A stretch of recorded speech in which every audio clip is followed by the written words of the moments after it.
Good morning all of you. आज हम discuss करेंगे कुछ कंपाउंड्स को जैसे एक्सपेक्टोरेंट और एमेटिक्स के अंदर ये कंपाउंड्स हैं।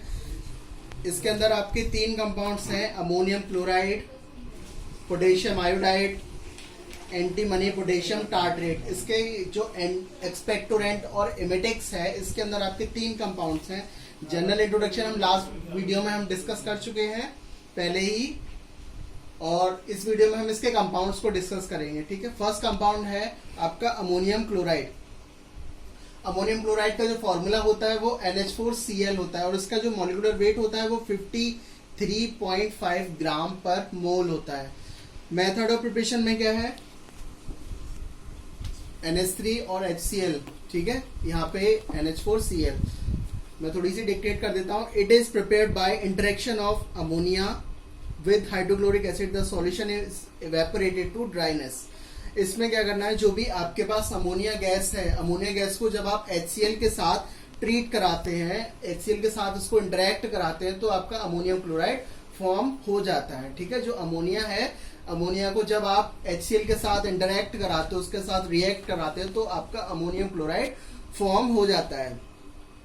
नेक्स्ट इसका डिस्क्रिप्शन में क्या है कि जो आपका अमोनियम क्लोराइड होता है वो कलरलेस और व्हाइट क्रिस्टलाइन पाउडर के फॉर्म में होता है, सफेद दानेदार पाउडर के फॉर्म में होता है अमोनियम क्लोराइड, और कलरलेस भी होता है। और इसका जो ऑर्डर होता है अमोनियम क्लोराइड का वो ऑर्डरलेस होता है, कोई इसका ऑर्डर नहीं होता। और इसका जो टेस्ट होता है वो saline, just like a salty taste होता है इसका। अमोनियम क्लोराइड का जो ऑर्डर होता है वो ऑर्डरलेस होता है वो, और इसका जो टेस्ट होता है वो सैलाइन टेस्ट होता है। और इसकी जो सॉल्युबिलिटी है, जो अमोनियम क्लोराइड है वो वाटर में सॉल्युबल है, लेकिन जो ग्लिसरीन है, ग्लिसरीन में फ्रीली सॉल्युबल, यानी कि वाटर में तो सॉल्युबलाइज है ही, लेकिन ग्लिसरीन में ये आसानी से घुल जाता है, डिसॉल्व हो जाता है। नेक्स्ट है इसकी इनकम्पेटिबिलिटी। जो अमोनियम क्लोराइड है वो एल्कलीज के साथ, कार्बोनेट्स के साथ और मेटल सॉल्ट जैसे आपके लेड और सिल्वर, इन दोनों मेटल्स के साथ में ये इनकम्पेटिबल होता है। ठीक है, जो अमोनियम क्लोराइड है वो एल्कलीज के साथ में, कार्बोनेट्स के साथ में, मेटल सॉल्ट के, ये लेड और सिल्वर के जो मेटल सॉल्ट होते हैं उनके साथ में भी ये इनकम्पेटिबल होता है। लेकिन जो इसका स्टोरेज है वो है आपका, it should be stored in a air tight container. इसको हमें ठीक से बंद पात्र में स्टोर करना चाहिए।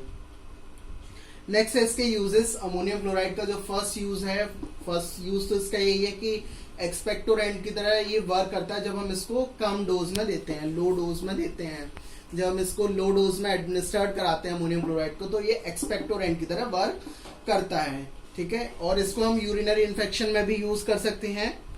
ठीक है, यूरिनरी ट्रैक्ट के इन्फेक्शन में भी इसको यूज कर सकते हैं।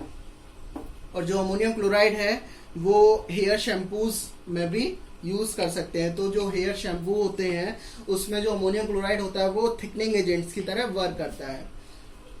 नेक्स्ट पॉइंट है, it help in maintenance acid base equilibrium. ये बॉडी के फ्लूइड्स में एसिड बेस को भी मेंटेन करने का काम करता है। तो ये अमोनियम क्लोराइड का आपका पूरा डिस्क्रिप्शन है, पूरा कंपाउंड।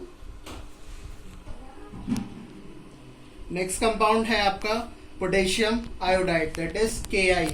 इसका जो मॉलिक्यूलर वेट होता है वो आपका 166 ग्राम पर मोल होता है।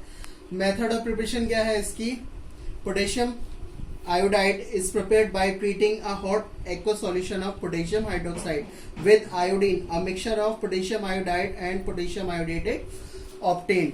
इसमें क्या करना है कि जो आपका पोटेशियम हाइड्रोक्साइड है KOH, that is potassium hydroxide.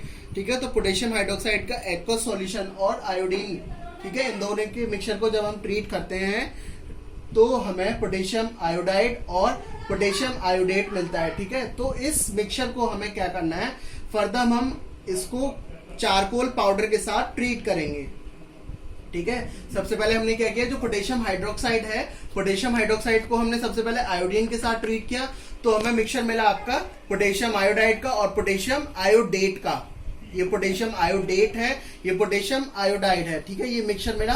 तो इस मिक्सचर को हमने फर्दर ट्रीट किया आपका चारकोल पाउडर के साथ। ठीक है, तो चारकोल पाउडर के साथ हमने इसको ट्रीट किया और इवेपोरेट किया इसको ड्राई होने तक। तो ड्राई होने के बाद क्या हुआ कि जो चारकोल पाउडर होता है, ठीक है, जो चारकोल पाउडर होता है वो आपका आयोडेट के जो आयंस होते हैं, ठीक है, इसमें क्या है, पोटेशियम आयोडाइड है, तो जो आयोडेट के आयंस होते हैं वो आयोडाइड में कन्वर्ट कर देता है, ठीक है, जो आयोडेट के आयंस होते हैं वो आयोडाइड में कन्वर्ट कर देता है आपका चारकोल पाउडर। तो जब हमने इस सॉल्यूशन के मिक्सचर को चारकोल पाउडर के साथ ट्रीट किया और इसको इवेपोरेट किया ड्राई होने तक, तो हमें पोटेशियम आयोडाइड मिल जाता है और जो कार्बन मोनोऑक्साइड है वो रिलीज हो जाती है, ठीक है। ये इसकी मेथड ऑफ प्रिपरेशन है। एक बार मैं फिर से रिपीट कर देता हूं, जो पोटेशियम हाइड्रोक्साइड है उसको जब हम आयोडीन के साथ ट्रीट करते हैं तो हमें पोटेशियम आयोडाइड और पोटेशियम आयोडेट मिलता है, ठीक है। तो इस मिक्सचर को हम फर्दर ट्रीट करेंगे किसके साथ, चारकोल पाउडर के साथ। चारकोल पाउडर के साथ जब हम इसको ट्रीट करते हैं और इग्निट करते हैं, इवेपोरेट करते हैं ड्राई होने तक इसको, तो जिसमें जो कार्बन मोनोऑक्साइड है वो रिलीज हो जाती है और पोटेशियम आयोडाइड प्रेसिपिटेट हो जाता है और इसको हम धोकर, छानकर, सुखाकर पाउडर के फॉर्म में बना लेते हैं, ठीक है। ये पोटेशियम आयोडाइड की मेथड ऑफ प्रिपरेशन है। डिस्क्रिप्शन में क्या है कि जो पोटेशियम आयोडाइड होता है वो कलरलेस होता है, ट्रांसपेरेंट होता है और व्हाइट ग्रेन्युलर पाउडर के फॉर्म में होता है, ठीक है। कलरलेस होता है, ट्रांसपेरेंट होता है और व्हाइट ग्रेन्युलर पाउडर के फॉर्म में होता है। जो पोटेशियम आयोडाइड होता है उसका कोई ऑर्डर नहीं होता और जो उसका टेस्ट होता है वो सैलाइन और बिटर टेस्ट होता है, लेकिन जो इसकी सॉल्युबिलिटी है वो वाटर और अल्कोहल और एसीटोन तीनों में सॉल्युबलाइज होता है, ठीक है। पोटेशियम आयोडाइड जो है उसको हमें stored in a well close container, उसको हमें it should be stored in a well close container. तो पोटेशियम आयोडाइड जो है उसको हमें ठीक से बंद पात्र में स्टोर करना चाहिए। नेक्स्ट है इसकी इनकम्पेटेबिलिटी। इनकम्पेटेबिलिटी में क्या है कि जो पोटेशियम आयोडाइड है वो पोटेशियम आयोडाइड आपका आयरन सॉल्ट के साथ, बिस्मथ सॉल्ट के साथ, कॉपर सॉल्ट के साथ, लेड सॉल्ट के साथ और मरकरी सॉल्ट के साथ, इनके जो सॉल्ट्स होते हैं इन सब के साथ इनकम्पेटेबल होता है। और जो पोटेशियम आयोडाइड है वो पोटेशियम क्लोरेट के साथ में भी इनकम्पेटेबल होता है और जो अदर ऑक्सीडाइजिंग एजेंट्स होते हैं जैसे पोटेशियम परमैंगनेट है तो उसके साथ में भी ये इनकम्पेटेबल होता है। नेक्स्ट है इसके यूजेस। तो फर्स्ट यूज इसका है पोटेशियम आयोडाइड का। जो पोटेशियम आयोडाइड होता है वो एक्सपेक्टोरेंट की तरह वर्क करता है, ठीक है। फर्स्ट यूज तो इसका यही है। नेक्स्ट है थायराइड डेफिशिएंसी में हम इसको यूज कर सकते हैं पोटेशियम आयोडाइड को, क्योंकि उसमें आयोडाइड है तो इसको हम थायराइड डेफिशिएंसी के ट्रीटमेंट में भी इसको यूज कर सकते हैं। और जो पोटेशियम आयोडाइड है इसकी जो होती है वो कुछ एंटी फंगल एक्टिविटी भी होती है, ठीक है। तो ये हो गया आपका पोटेशियम आयोडाइड। नेक्स्ट कंपाउंड है एंटीमनी पोटेशियम टार्ट्रेट। इसका जो फॉर्मूला होता है वो C4H4CO7, ठीक है। ये एंटीमनी पोटेशियम टार्ट्रेट का फॉर्मूला है और इसको हम टार्टर एमिटिक्स भी कह सकते हैं। मेथड ऑफ प्रिपरेशन में क्या है कि जो आपका Sb2O3 है ये आपका एंटीमनी ट्राईऑक्साइड है, ठीक है। Sb2O3 क्या है, एंटीमनी ट्राईऑक्साइड है और ये C4H4O6KH ये क्या है आपका पोटेशियम एसिड टार्ट्रेट है। मेथड ऑफ प्रिपरेशन में क्या करना है कि जो आपका एंटीमनी ट्राईऑक्साइड है और जो आपका पोटेशियम एसिड टार्ट्रेट है, ठीक है, इसको हमें जब इन दोनों को मिक्स करते हैं और इनका एक फाइन पेस्ट बना लेते हैं, ठीक है। सबसे पहले हमें क्या करना है, इन दोनों को मिक्स करना है और इनका एक फाइन पेस्ट बनाना है। उसके बाद फाइन पेस्ट बनाने के बाद उसको असाइड फॉर 24 आवर्स, उसको फिर एक साइड में रख देना है 24 आवर्स के लिए। आफ्टर दैट फिर उसके बाद आप क्या करोगे कि उसको वाटर के साथ बॉईल करोगे, ठीक है। फिर उस पेस्ट को आप 24 आवर्स रखने के बाद क्या करेंगे कि जो पेस्ट है उसको वाटर के साथ बॉईल करोगे 15 मिनट के लिए, ठीक है। और कंटिन्यू स्टर भी करोगे। स्टेयर करने के साथ साथ ही उस लिक्विड को आप 15 मिनट के बाद उस लिक्विड को फिल्टर करोगे।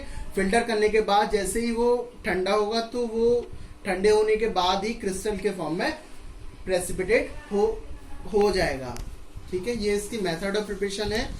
एक बार मैं फिर से रिपीट कर देता हूं। जो आपका एंटीमनी ट्राईऑक्साइड है और जो पोटेशियम एसिड टार्ट्रेट है, ठीक है। सबसे पहले क्या किया, इन दोनों का आपने मिक्सचर बनाया, एंटीमनी ट्राईऑक्साइड का और पोटेशियम एसिड टार्ट्रेट का एक पेस्ट बनाया। पेस्ट बनाने के बाद उसको 24 आवर्स के लिए रख दिया।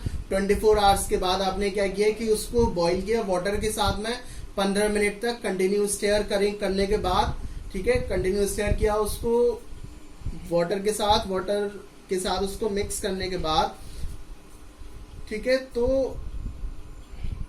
आफ्टर 15 मिनट्स आपने उस सॉल्यूशन को फिल्टर कर लिया। तो फिल्टर करने के बाद में जो जैसे ही सॉल्यूशन वो ठंडा होगा, तो ठंडा होने के साथ साथ ही एंटीमनी पोटेशियम टार्ट्रेट के क्रिस्टल मिल जाते हैं, ठीक है। ये इसकी मेथड ऑफ प्रिपरेशन है। डिस्क्रिप्शन में क्या है कि जो एंटीमनी पोटेशियम टार्ट्रेट होता है वो व्हाइट पाउडर के फॉर्म में होता है, कलरलेस क्रिस्टल के फॉर्म में होता है, व्हाइट पाउडर और कलरलेस क्रिस्टल के फॉर्म में मिलता है एंटीमनी पोटेशियम टार्ट्रेट।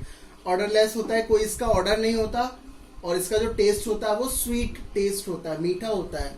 जो इसकी सॉल्युबिलिटी है वाटर में ये सॉल्युबलाइज होता है, लेकिन इन अल्कोहल में ये इनसॉल्युबल होता है। इनकम्पेटिबिलिटी में क्या है कि जो एंटीमनी पोटेशियम टार्ट्रेट है वो एसिड के साथ इनकम्पेटिबल होता है और हैवी मेटल के सॉल्ट के साथ, ठीक है, इनकम्पेटिबल होता है। तो जो इसका यूज है एंटीमनी पोटेशियम टार्ट्रेट का वो एक्सपेक्टोरेंट की तरह वर्क करता है, और इसको हम टार्टर एमिटेक्स भी कह सकते हैं, ठीक है। ये आपके एक्सपेक्टोरेंट और एमिटेक्स के कंपाउंड्स कंप्लीट, ठीक है। Thank you.